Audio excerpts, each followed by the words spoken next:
शरीर कभी झूठ नहीं बोलता। जुबान झूठ बोल सकती है, मन बहका सकता है, लेकिन शरीर एक प्राचीन ग्रंथ की तरह है जो हर उस सच को दर्ज करता है जिसे आपने मानने से इनकार कर दिया था। नमस्कार। आज हम जिस विषय पर बात करने जा रहे हैं उसे मेडिकल भाषा में फ्रोजन शोल्डर या एडेसिव कैप्सुलाइटिस कहते हैं। लेकिन अगर हम प्राचीन ऋषियों की दृष्टि से देखें तो यह सिर्फ एक बीमारी नहीं है, यह एक ग्रंथि है, एक गांठ। कभी आपने सोचा है कि शरीर का सबसे स्वतंत्र जोड़, वह जोड़ जो 360 डिग्री घूम सकता था, जिसका स्वभाव ही स्वतंत्रता था, वह अचानक पत्थर क्यों बन गया? बिना किसी चोट के, बिना किसी एक्सीडेंट के। बस एक दिन एक हल्की सी जकड़न आई और धीरे धीरे उसने आपके हाथ की गति को छीन लिया। डॉक्टर दवा देते हैं लेकिन दर्द नहीं जाता, और अगर जाता भी है तो महीनों, कभी कभी सालों ले लेता है। क्यों? क्योंकि हम इलाज कंधे का कर रहे हैं, जबकि समस्या कंधे में है ही नहीं। यह रहस्य तंत्र और आधुनिक न्यूरोसाइंस के उस मिलन बिंदु पर है जहां यह साबित होता है कि आपका कंधा असल में आपके दिमाग और आपके कर्म का एक नक्शा है। इसे समझने के लिए हमें थोड़ा गहरा उतरना होगा, उस गहराई में जहां दर्द सिर्फ एक संवेदना नहीं बल्कि एक भाषा है। प्राचीन योग शास्त्रों में कंधे को कर्म का द्वार कहा गया है। आप अपने जीवन में जो भी जिम्मेदारी उठाते हैं, जो भी बोझ उठाते हैं, चाहे वह परिवार का हो, करियर का हो या अपनी ही उम्मीदों का, उसे मानसिक रूप से आप अपने कंधों पर ही रखते हैं। हम अक्सर कहते हैं ना, मेरे कंधों पर बहुत बोझ है। हम इसे सिर्फ एक मुहावरा समझते हैं, लेकिन आपका सबकॉन्शियस माइंड, आपका अवचेतन मन इसे सच मानता है। जब आप जीवन में खुद को असुरक्षित महसूस करते हैं या जब आपको लगता है कि आप पर जिम्मेदारियों का इतना भार है जिसे आप संभाल नहीं पा रहे, लेकिन आप उसे उतार भी नहीं सकते, तब आपका नर्वस सिस्टम एक डिफेंस मैकेनिज्म शुरू करता है। न्यूरोसाइंस इसे गार्डिंग रिफ्लेक्स कहती है। ध्यान से सुनिए, यह बहुत महत्वपूर्ण है। जब दिमाग को लगता है कि आप खतरे में हैं, शारीरिक खतरा नहीं, भावनात्मक खतरा, तो वह शरीर के सबसे महत्वपूर्ण हिस्सों को सिकोड़ना शुरू कर देता है। इंसान का सबसे स्वाभाविक डिफेंस क्या है? जब कोई आपको मारने के लिए हाथ उठाता है तो आप क्या करते हैं? आप अपने कंधों को कानों की तरफ सिकोड़ लेते हैं और अपनी छाती को अंदर कर लेते हैं। यह एक आदिम प्रतिक्रिया है। फ्रोजन शोल्डर इसी प्रतिक्रिया का स्थायी रूप है। आप शायद बाहर से शांत दिख रहे हों, आप शायद मुस्कुरा रहे हों, लेकिन अंदर आपका नर्वस सिस्टम लगातार फाइट और फ्लाइट मोड में है। वह लगातार चिल्ला रहा है कि बोझ ज़्यादा है, खतरा है, खुद को बचाओ। और इस आदेश को मानकर आपके कंधे की मांसपेशियां और वहां का फैसिया सख्त होने लगता है। फैशिका, ये शब्द याद रखिएगा। पूरे शरीर में एक मकड़ी के जाले जैसा एक नेटवर्क है जिसे फैशिका कहते हैं। ये मांसपेशियों को ढकता है। जब आप तनाव में होते हैं तो यह फैशिका सूखने लगता है, और जब यह कंधे के जोड़ के आसपास सूखता है तो यह गोंद की तरह चिपक जाता है। इसीलिए इसे एडेसिव कैप्सुलाइटिस कहते हैं, चिपकना। लेकिन सवाल ये है कि ये चिपका क्यों? क्योंकि आपने अनजाने में अपने शरीर को ये संदेश दिया कि चलना सुरक्षित नहीं है, खुलना सुरक्षित नहीं है, बोझ उतारना सुरक्षित नहीं है। तो अब जो हम करने जा रहे हैं वह कोई साधारण कसरत नहीं है। अगर आप सोच रहे हैं कि मैं आपको बस हाथ घुमाना सिखाऊंगा तो आप गलत जगह हैं। हाथ घुमाने से फ्रोजन शोल्डर ठीक होता तो अब तक हो चुका होता। हम यहाँ रीवायरिंग करने वाले हैं। हम तंत्र के उस सिद्धांत का उपयोग करेंगे जिसे न्यास कहा जाता है। हम शरीर के उस हिस्से में प्राण फूंकेंगे जो मर चुका है। हम दिमाग को नए संकेत भेजेंगे। यह यात्रा 3 चरणों में होगी। पहला चरण है विश्वास, ट्रस्ट। दूसरा चरण है गति, मूवमेंट। और तीसरा चरण है मुक्ति, रिलीज। शुरुआत करते हैं पहले रहस्य से जो शायद आपको चौंका देगा। फ्रोजन शोल्डर को ठीक करने की शुरुआत कंधे से नहीं होती।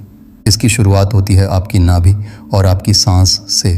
योग में हमारे शरीर में 72,000 नाड़ियाँ मानी गई हैं। इनमें से सबसे प्रमुख है वेगस नर्व। यह वह नस है जो आपके दिमाग को आपके शरीर से जोड़ती है और उसे बताती है कि सब ठीक है, रिलैक्स करो। जिन लोगों को फ्रोजन शोल्डर होता है उनकी वेगस नर्व अक्सर सुप्त अवस्था में होती है। इसका मतलब है कि उनके शरीर को रिलैक्स होने का सिग्नल मिल ही नहीं रहा। तो इससे पहले कि हम हाथ को हिलाएं, हमें इस स्विच को ऑन करना होगा। क्या आप तैयार हैं इस स्विच को ऑन करने के लिए? हम एक प्राचीन क्रिया करेंगे। इसे किसी किताब में एक्सरसाइज का नाम नहीं दिया गया। इसे मुद्रा विज्ञान में अभय मुद्रा का आंतरिक रूप कहा जाता है। इसे दर्द से संवाद कहते हैं। अक्सर जब कंधे में दर्द होता है तो हम उससे नफरत करते हैं। हम चाहते हैं कि वह चला जाए। हम उसे एक दुश्मन की तरह देखते हैं।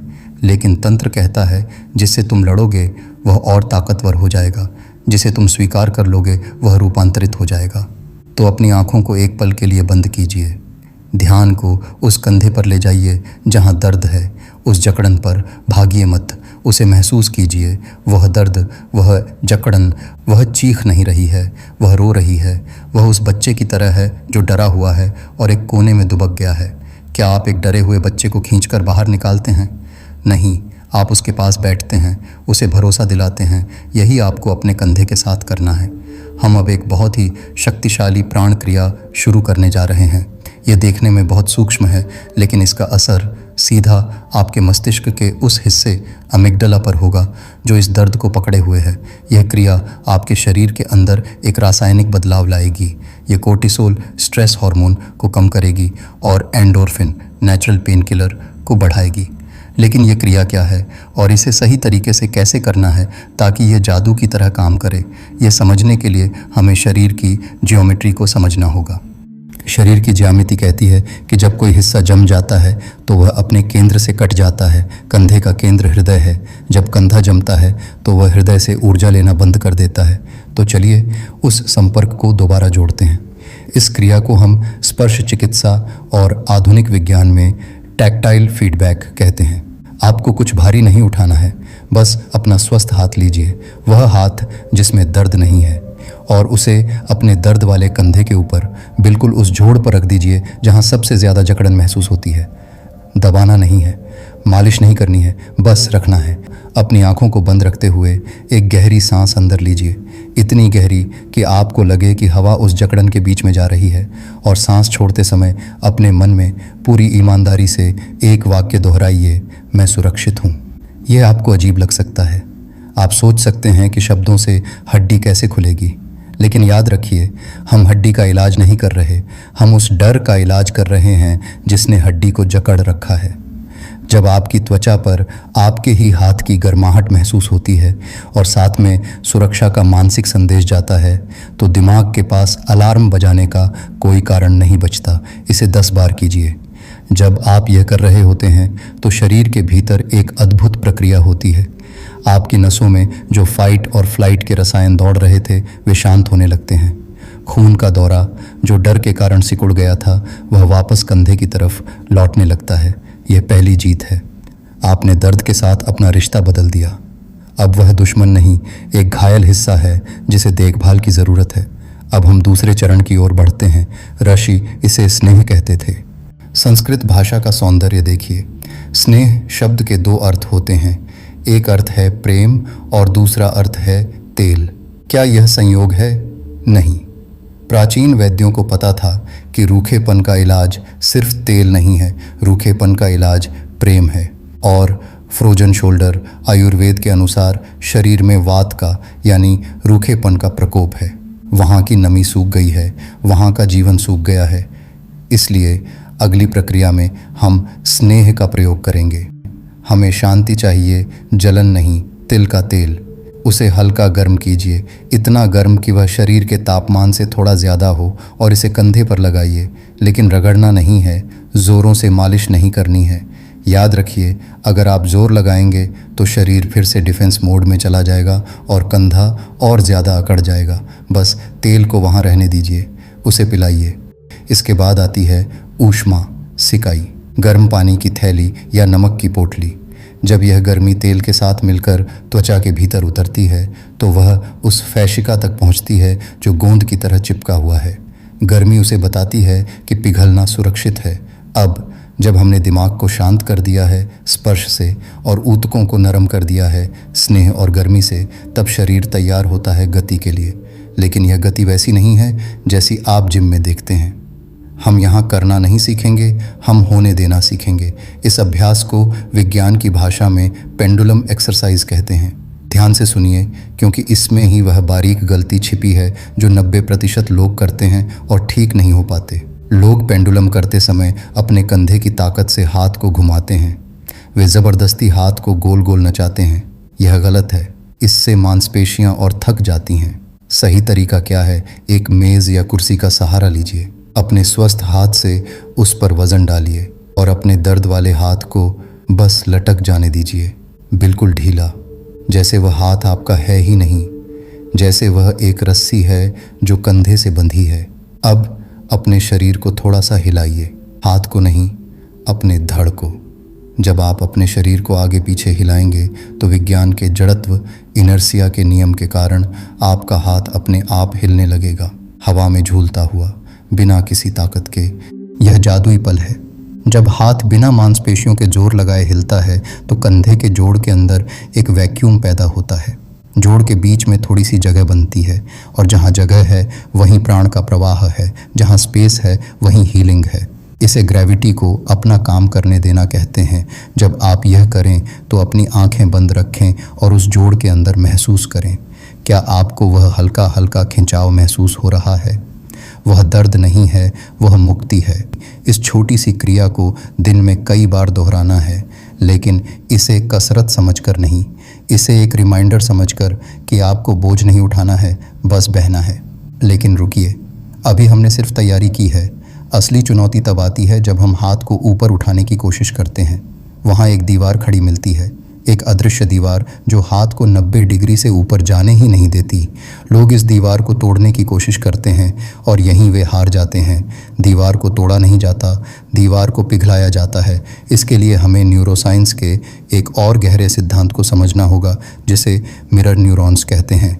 क्या आप जानते हैं कि आपका दिमाग असल में यह फ़र्क नहीं कर पाता कि आप सच में हाथ उठा रहे हैं या सिर्फ कल्पना कर रहे हैं?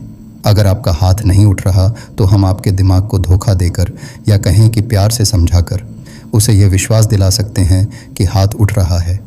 और जब दिमाग मान लेता है तो शरीर रास्ता दे देता है। यह अगली तकनीक छड़ी का विज्ञान है।